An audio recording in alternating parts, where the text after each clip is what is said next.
What's up guys, Chris here, doing a little flush on our Yamaha FX L007. Listen, so while you're flushing, simple way to see if something's clogged in the cooling. You can see how the pistons are not flowing evenly. Chances are something's lodged in here.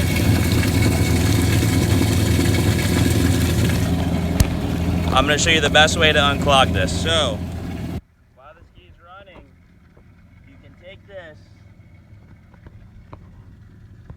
and we're going to button it up like so and turn it on full pressure.